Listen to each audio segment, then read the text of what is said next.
Love. What is love? How many of you have ever asked yourself that question before? You'll definitely find a lot of opinions if you just walk out the door and take a look around. In fact, love is a subject we're constantly bombarded with. What does the TV tell us love is? What do our parents tell us love is? Or how about our teachers and textbooks? What movie these days doesn't have a romantic subplot? We use the word love a lot. What's the difference between when we say, I love you, and I love pizza? As you can see, there's a lot of people doing multiple things that they call love, and none of them are quite the same. Somebody once told me that love can be anything you want it to be. But if that were true, couldn't I call hate love? Does anyone actually know what it means to love? I mean, statistics are showing that the majority of marriages today end in divorce. Could we be confusing love for something that it's not? Just take a moment to think. We all have this deep desire inside us, and it's usually fulfilled by another person. It's human. We can't live a balanced life without that desire being fulfilled. That means there must be something that I guess we call love out there waiting to be discovered. I think I've started to learn what love is. I'd like to tell you a story that will help you see what I discovered. It's a tale about two lovers, like any other love story.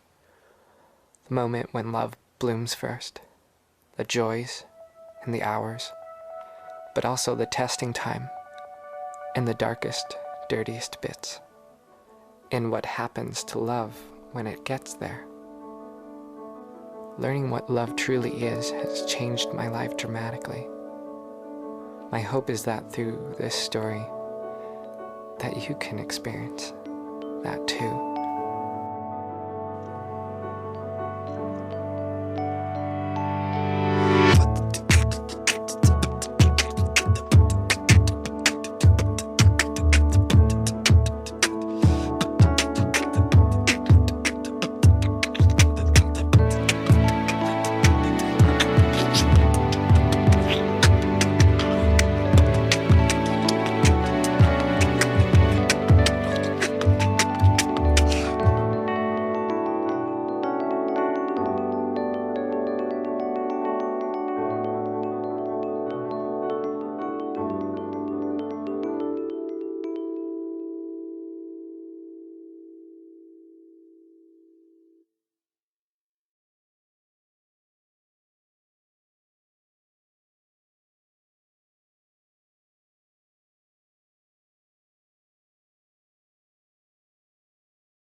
The story you just saw was based partly on a story from the Bible in the book of Hosea, and partly on a story from my own life.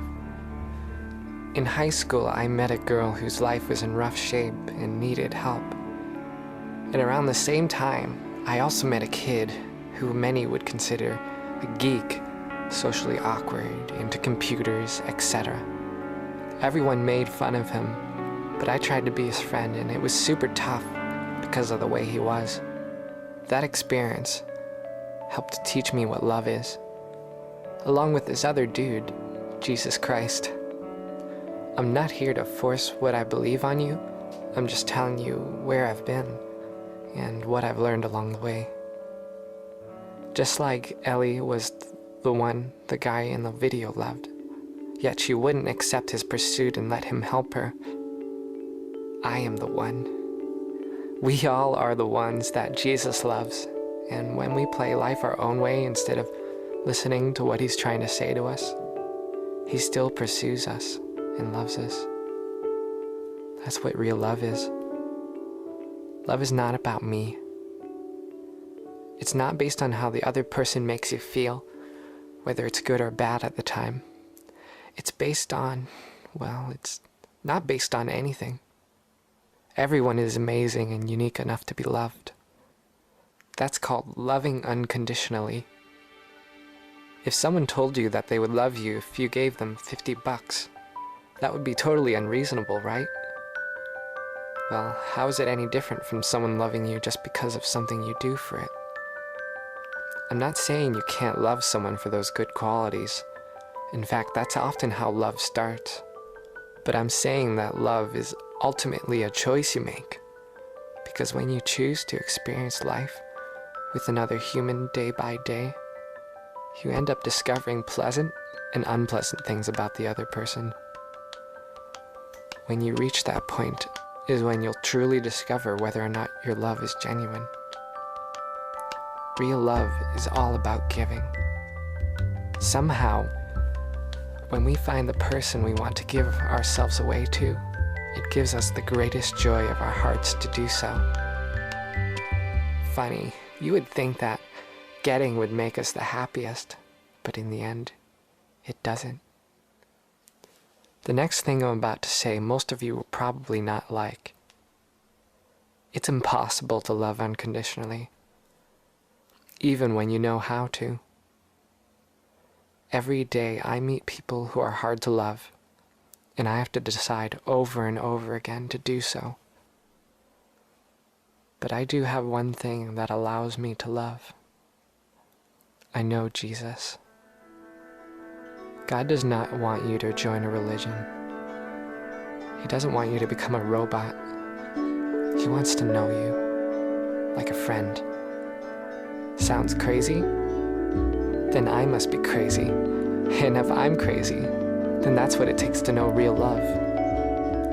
And it's the best thing in the world.